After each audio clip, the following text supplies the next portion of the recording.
Muy buenas a todos y bienvenidos una vez más, un lunes más, a un nuevo vídeo podcast de Campamento Web en el que vamos a tratar actualidad SEO para conocer las últimas noticias del sector del posicionamiento web. Hoy nos espera un episodio muy especial y es que va a estar repleto de declaraciones de John Mueller que podemos utilizar para optimizar nuestras webs al máximo. Vamos, de hecho ya os aviso que todo lo que vamos a ver, exceptuando una sola noticia, tiene que ver con John Mueller. De hecho, mira, como es amigo íntimo mío, me ha llamado hace poco y me ha dicho: oye Emilio, ¿qué eventos SEO conoces que se vayan a celebrar ya mismo? Y le he dicho: pues mira, me acabas de contactar en el mejor momento, porque el 3 de marzo se celebra Do You SEO de Webpositor Academy. Es un evento online gratuito que va a tener 6 ponentes estrella. Van a compartir sus metodologías SEO de una forma muy práctica, y no solamente van a hablar de estrategia, sino también de actualidad, que de eso sabemos un poquito aquí en Campamento Web. Además, si te inscribes, como digo, completamente gratis, vas a poder optar a conseguir regalos exclusivos y ofertas especiales para ti. Así que recuerda, el 3 de marzo tienes una cita en el evento online gratuito Do You SEO, organizado por Webpositor Academy. Inscríbete ya desde el enlace que te dejo en la descripción.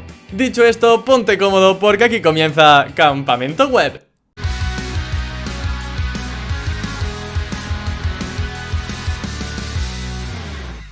Bueno, pues la primera noticia de estas semanas es que no hay ninguna noticia, como lo escucháis, no ha habido ninguna noticia importante. Y mirad que yo estoy suscrito a 40.000 newsletters de SEO, estoy todo el rato viendo Twitter cada 5 minutos viendo a ver si os puedo traer algo interesante. Me estoy leyendo el blog de Google cada 2x3, Search Engine Journal, Search Engine Land, los foros de SEO.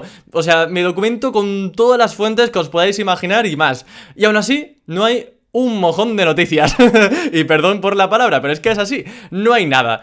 Entonces, ¿qué se me ha ocurrido que podemos hacer para el episodio de hoy y que obviamente nos aporte algo y nos ayuda a posicionar mejor? Pues fijaros, como siempre está John Mueller dando testimonios, aclarando algunas dudas a los SEOs, sobre todo en algunos hangouts, en algunas conferencias online que realizan para webmasters.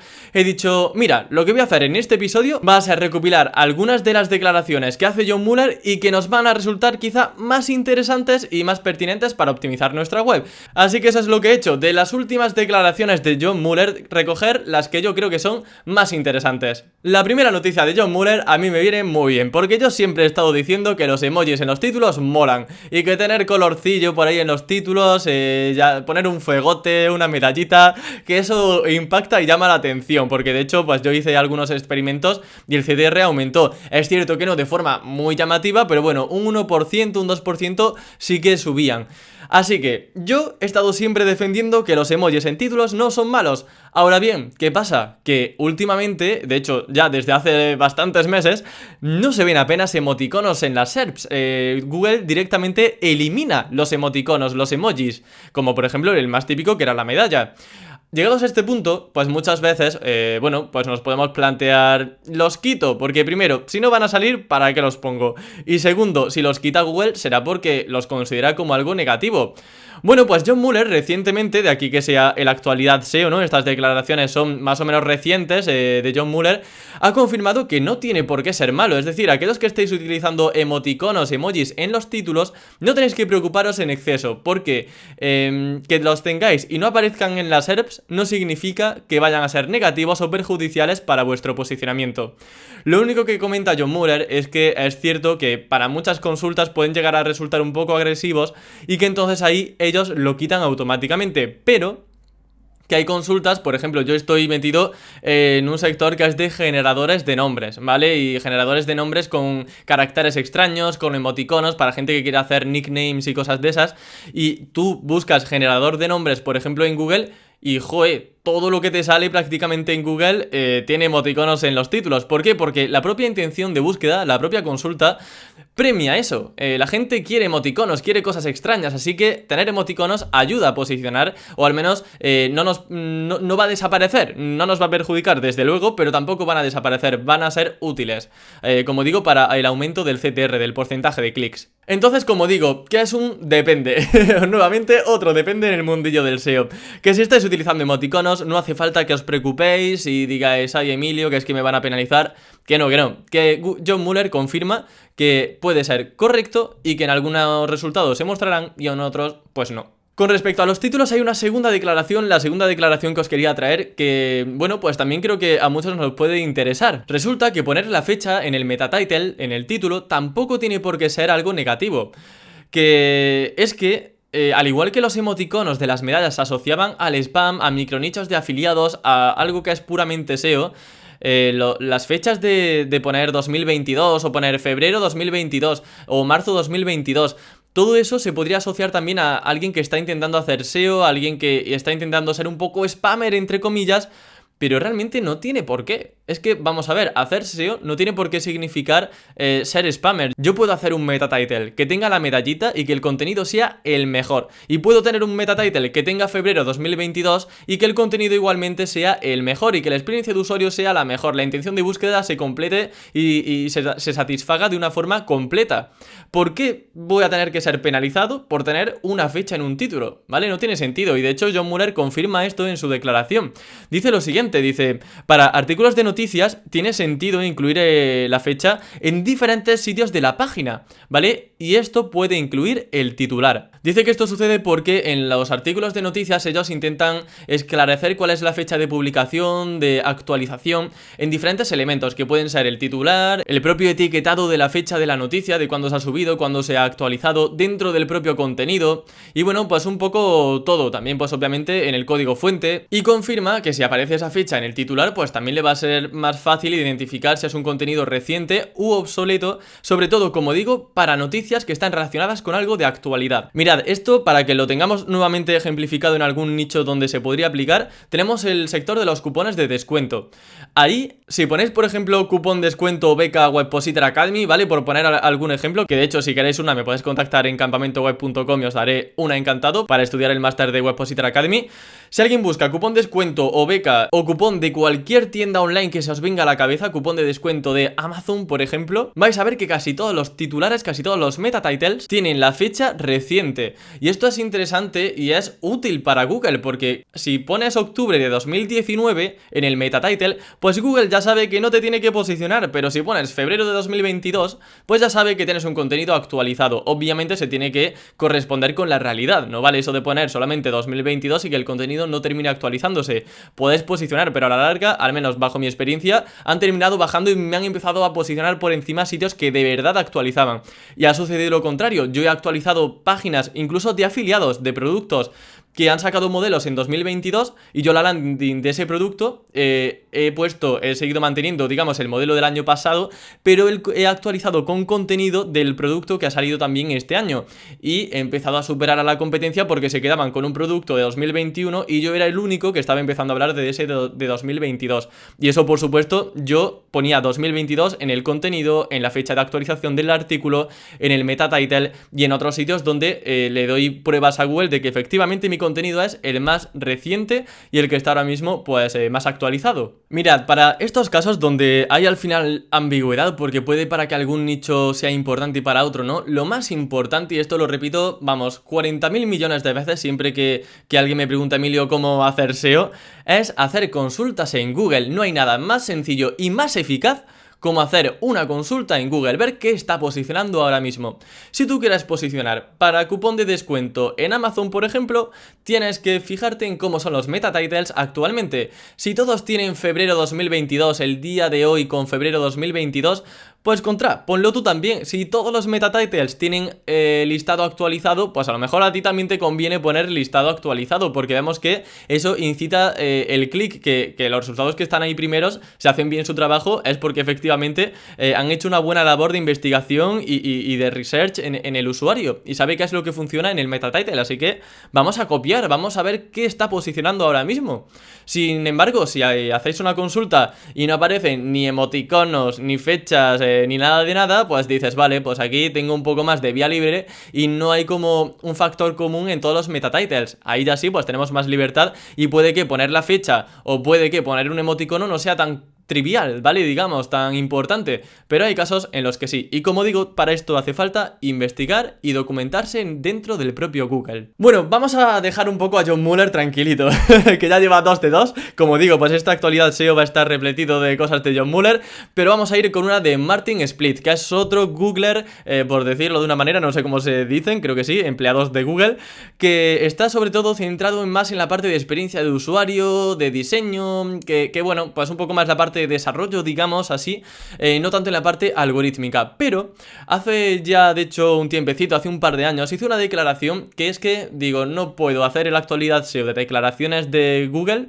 y no mencionar esto, porque es una duda muy común y muy frecuente, y es la siguiente: ¿influye la posición del enlace interno para el traspaso de autoridad o el peso que se le atribuya, la importancia que se le atribuya? Es decir, ¿es lo mismo que te enlacen desde un menú principal, desde un sidebar, desde un footer o desde un contenido principal? Sobre todo, no tanto a nivel de enlaces salientes, sino a nivel interno, ¿vale? A nivel de distribución de PageRank interno. Pues la respuesta es que sí. Y de hecho Martin Splitt de Google comenta que el proceso realmente no es que entren en una web y digan: ah, mira, esto es un menú, así que no vamos a tener tan en cuenta los enlaces. No, funciona de la siguiente manera. El robot de Google entra a una página web y Google detecta qué partes se repiten en muchas otras URLs y qué contenido es único y específico de esa URL. Para que nos entendamos, el menú principal, la barra lateral, el pie de página, todo eso se replica en todas las URLs, por tanto no aportan ningún matiz ni realmente ayudan o no tienen por qué ayudar a resolver la intención de búsqueda del usuario. Sin embargo, el contenido principal sí que ayuda semánticamente y sí que aporta algo útil al usuario para la consulta por la que ha entrado en la página web. Y Martin Splitt comenta textualmente que le dan distinto peso a aquellos elementos que se repiten en toda la página web con respecto a aquellos que son únicos de esa URL. En este caso, para que nuevamente nos entendamos, el contenido principal, lo que sería un artículo. Y como el contenido principal es lo que tiene más semántica, lo que hace que ese contenido sea útil, único con respecto a las otras, tiene sentido que le dé un mayor peso que aquellos enlaces que están siempre ahí y que no aportan ningún valor diferencial, sea cual sea la intención de búsqueda del usuario. Ahora bien, esto no quiere decir que un enlace desde un menú, desde una barra lateral, desde un footer no sirvan. Por supuesto que sirven, simplemente que el peso o su consideración va a ser distinta con respecto a la de un contenido principal. Por eso yo siempre que consigo un enlace, porque yo no compro enlaces, lo hago intentando que sea dentro del contenido principal, porque a nivel semántico, a nivel de fuerza, para Google es más, tiene más peso el contenido principal que un menú principal. Bueno, continuamos ahora de nuevo con John Mueller y bueno, sabemos que estamos teniendo problemas de indexación, no es ningún misterio. Igualmente, si usáis WordPress tenéis un vídeo en el canal de Campamento Web donde os explico un pequeño truco para indexar mucho más fácilmente vuestros contenidos, pero bueno, igualmente traigo buenas noticias para aquellos que ni siquiera con esos trucos os vaya bien.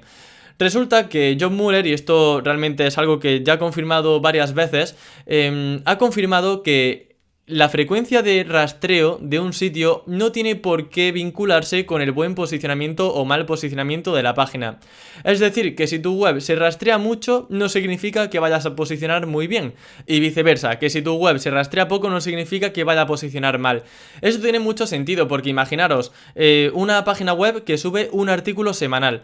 ¿Por qué esa web tiene que posicionar peor que otro blog que a lo mejor sube artículos cada día? Porque a lo mejor el contenido del que publica semanalmente es mucho mejor que el que publica diariamente. Sin embargo, Google va a rastrear mucho más a aquella web que se actualiza a diario, porque ve que el sitemap se va renovando más frecuentemente, y la que publica cada semana, pues Google va a ser un poco más lento a la hora de rastrear ese contenido, porque sería una inutilidad, digamos, rastrear esa web constantemente sabiendo que no va a haber nada nuevo subido. Así que bueno, para que tengamos la tranquilidad de que el rastreo, la indexación y el posicionamiento son procesos distintos. No tenemos que preocuparnos si la web indexa lento, porque los contenidos que sí que están indexados podrían posicionar bien. Y ahora vamos con un tema que a mí me apasiona y digo, mira, llevo ya mucho tiempo sin hablar del tema, así que hoy tengo que sacarlo sí o sí. Y es el tema del EAT. Básicamente el EAT son algunos parámetros que Google utiliza para verificar que una web es útil, que es creíble, que es fiable. Lo curioso de esto es que no es un factor de ranking directo el EAT, porque aquí tenemos en cuenta la autoría, que sean autores expertos, tenemos en cuenta la imagen, que haya una página de quiénes somos, una página de contacto, que tengamos presencia en redes sociales, que hablemos con conocimiento de causa sobre un tema, que aportemos imágenes originales sobre una review, por ejemplo. Y claro, son cosas que algorítmicamente son difíciles de determinar, por ejemplo, primero si son falsas, si estamos hablando de un autor falso, y también son difíciles de determinar porque son cosas basadas incluso en sentimientos o en la percepción de reputación de una marca. Y bueno, pues para un algoritmo todavía es difícil medir la reputación, la credibilidad de una fuente sin basarse realmente en un feedback que pueda darle una persona.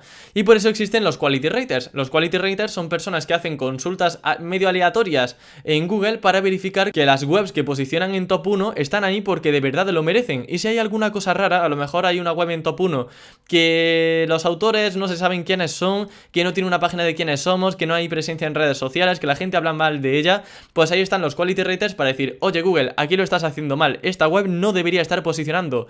¿Por qué? Porque según directrices entre las que están, entre otros, el EAT, hemos validado que no es apta para posicionar. Lo curioso de esto es que el EAT solamente están en las guidelines de los quality raters, no aparece realmente como factor de ranking, como digo, no aparece como directrices a nivel SEO, no aparece en las guías o dentro de la documentación oficial de Google. Y de hecho, y aquí es donde viene la declaración que yo creo que es más impactante, y es que el EAT no tiene una puntuación algorítmica. Es decir, tú no puedes sacar un 5 o un 10 o un 0 en EAT.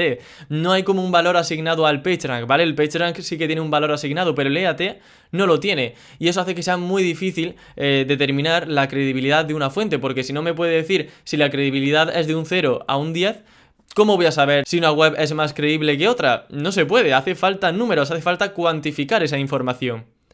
Y John Mueller ha confirmado que actualmente es imposible cuantificar esa información, por eso necesitan a los quality raters, a esas personas que verifican el algoritmo y que avisan de algún error, de alguna anomalía que haya dentro del algoritmo, para que el algoritmo pueda ir aprendiendo poco a poco gracias a la inteligencia artificial. De hecho, el EAT, que fijaros que es como la parte más humana, más mundana del algoritmo, tiene como uno de los factores principales los enlaces. Es decir, que el link building, eso que parece tan artificial, porque lo hacemos, bueno, de vez en cuando de forma artificial, ¿no? Comprando alguna que otra reseña y que debería ser natural, pero el link building, los enlaces, son uno de los principales pilares por los que se sustenta el EAT. De modo que si tu web tiene muchos enlaces, también para Google vas a ser una fuente más creíble, más fiable y más útil que otra que no tenga enlaces.